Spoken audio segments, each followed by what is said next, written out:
Bonjour à tous et bienvenue sur cette nouvelle vidéo. Alors comme promis pour ce nouvel épisode, nous changeons radicalement de sujet. J'avais déjà bien précisé lors des précédentes vidéos que la chaîne aurait plusieurs centres d'intérêt et qu'il n'y aurait pas que du gaming dans les sujets proposés. Nous allons aborder un sujet qui depuis cet été a refait parler de lui et dont certains médias grand public français ont bien voulu accorder quelques rubriques. Il s'agit du phénomène OVNI, ou PAN, dans sa nouvelle dénomination. Phénomène aéronautique non identifié. Le non identifié est considéré comme un seul mot. Je vais plus exactement revenir sur ce qui a fait les gros titres aux États-Unis durant cet été. Ce sont les auditions historiques au Congrès américain du 26 juillet 2023. Pourquoi historique ? Car c'est la première fois que le Congrès consigne publiquement et officiellement un témoignage sur le sujet. Lors de cette audition, bien que plusieurs personnalités ont témoigné, les propos de David Grush, qui répondait aux questions des sénateurs, ont eu une résonance mondiale.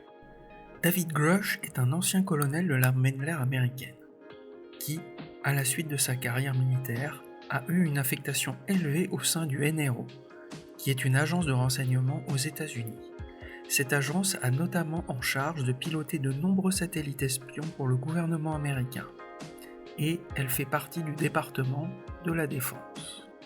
Mais il a également travaillé pour le NGA, qui est une agence du département de la Défense des États-Unis, qui a pour fonction de collecter, analyser et diffuser le renseignement géospatial en utilisant l'imagerie satellite, où il a eu un poste stratégique. En 2023, il est devenu lanceur d'alerte, affirmant que le gouvernement américain finançait depuis longtemps un programme secret de récupération de PAN, et qu'il possédait plusieurs véhicules d'origine non humaine et des dossiers de pilotes décédés. Il a également déclaré que les programmes secrets américains visaient à comprendre le fonctionnement des matériaux d'origine exotique. David Grush était également accompagné de deux autres témoins, Ryan Graves et David Fravor, qui sont tous deux d'anciens pilotes de la marine américaine. Ils ont rapporté avoir observé des objets volants non identifiés lors de missions d'entraînement ou d'opérations. Ils ont décrit ces objets comme ayant des formes, des tailles, des couleurs et des vitesses de manœuvre inhabituelles, défiant les lois de la physique. David Fravor est notamment connu pour avoir fait des déclarations suite à l'incident du 14 novembre 2004, car il était en service ce même jour sur son avion de chasse. Connu sous le nom de l'incident Nimitz, qui implique le porte-avions du même nom, l'incident concerne une rencontre radar et visuelle entre des pilotes de chasse américains sur F-18 Super Hornet de la Navy et un PAN. Le phénomène qu'ils ont vu ce jour-là avait la forme d'un tic-tac, qu'ils ont pu filmer avec leur caméra, dont la vidéo désormais célèbre porte le nom de l'incident FLIR 1. Alors pour que vous ayez plus de facilité à appréhender l'incident Nimitz, j'ai une petite vidéo qui est une reconstitution de l'incident du même jour. Durant les auditions, David Fravor est revenu sur cet incident, qu'il a réexpliqué de nouveau devant les sénateurs. Donc je vais vous résumer ça rapidement avec cette reconstitution. En ce jour du 14 novembre 2004, la marine des États-Unis est en exercice au large des côtes sud de la Californie. Soudain, sur le radar, il détecte un objet non identifié en rentrée atmosphérique provenant de l'espace et arrivant rapidement sur Terre. Suivant la trajectoire du phénomène sur leur radar, ils déduisent instantanément qu'il se trouve à portée d'interception. La décision est prise d'envoyer immédiatement deux F-18 Super Hornet pour intercepter l'objet. Les deux pilotes qui sont en service ce jour-là sont Alex Dietrich et David Fravor. Après quelques minutes de vol, les deux pilotes arrivent rapidement sur place. C'est à ce moment-là qu'ils sont rentrés en contact visuel avec le phénomène. David Fravor dira qu'ils ont d'abord aperçu une immense masse sombre immergée à quelques mètres de profondeur et que juste au-dessus de la surface, un objet en forme de tic-tac semblait interagir avec cette masse sombre. Le tic-tac car c'est devenu le surnom de l'objet, détectant l'arrivée imminente des deux F-18, quitta rapidement sa position en se déplaçant au-dessus de l'eau. L'objet continua sa course effrénée jusqu'à une certaine position. David Fravor expliquera que l'objet n'avait pas choisi cette position par hasard et qu'il s'agissait de la position que les navires devaient rejoindre durant leur exercice. Le tic-tac resta quelques minutes stationnaire sur cette position, juste au-dessus du niveau de l'eau, avant de prendre une ascension verticale très rapide, se retrouvant ainsi dans les nuages. C'est à ce moment-là que l'un des deux F-18 manœuvra en cercle autour du phénomène. Il put ainsi capturer avec son système de caméra la fameuse vidéo FLIR 1.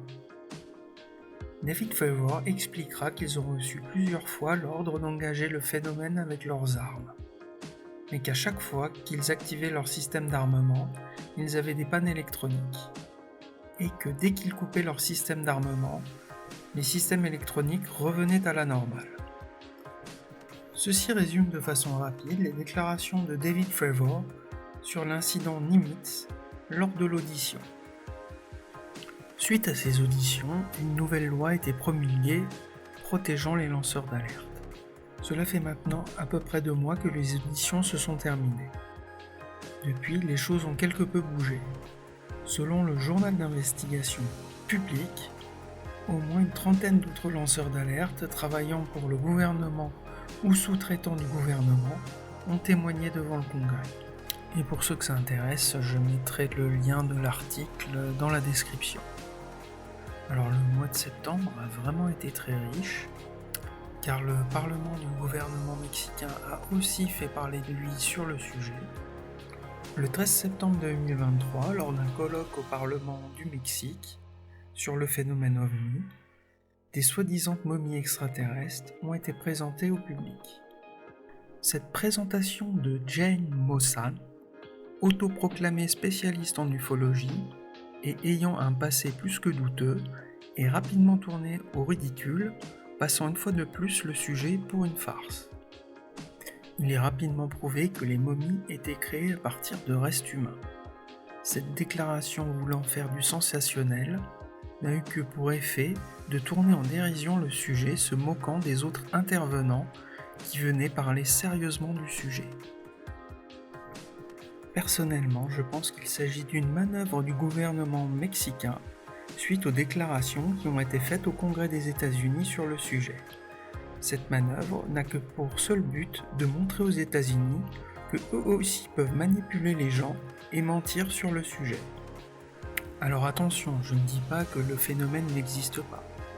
Je pense que de par le monde, il y a des témoins de bonne foi qui ont observé des choses qu'ils ne comprennent pas et qui n'ont pour le moment encore aucune explication.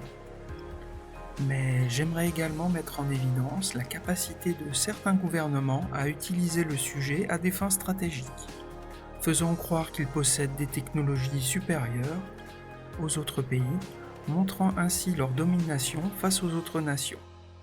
Comme au poker, cela est impossible à vérifier, donc nous ne savons pas s'il s'agit de bluff ou de vérité. Il faut bien prendre en compte que certains phénomènes inexpliqués font partie intégrante d'une certaine forme de propagande, et que réels ou non réels, ils sont utilisés à des fins stratégiques pour décourager des hypothétiques ennemis ou pour réclamer des budgets supplémentaires de défense. Alors bien évidemment, je n'affirme rien du tout. Il ne s'agit que de mon avis, que je partage avec vous.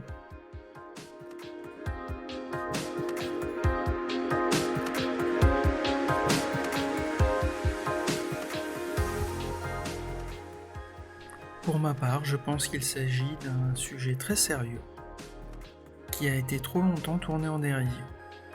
Je ne vois pas pourquoi nous serions seuls dans l'immensité de l'univers. Univers qui devient de plus en plus grand au fil des découvertes scientifiques. De plus, au vu de certaines des plus récentes découvertes scientifiques, nous ne sommes pas à l'abri d'avoir une annonce en 2024 de découverte de vie microbienne en dehors de la Terre, au sein même de notre système solaire. Europe, la lune de Jupiter se pose comme une très bonne candidate. Je vous remercie beaucoup de m'avoir écouté jusqu'au bout. Si vous avez aimé, je vous encourage très vivement à mettre un pouce et à vous abonner.